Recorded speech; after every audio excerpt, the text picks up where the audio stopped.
ba nagsasalita? 2. Galing baby ko ah. Very good, galing niya mag-kiss ah. Apaka-arte talaga ako. Sa pagis talaga.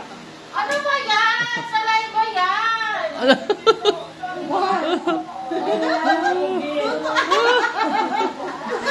Tutuwa ang anak mo eh.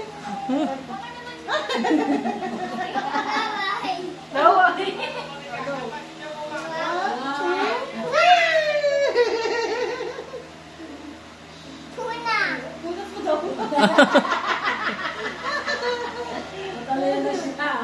Unas.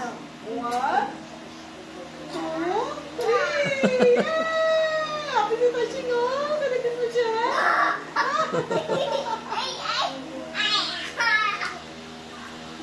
Nakikita niyo may nakahiga sa kama niya.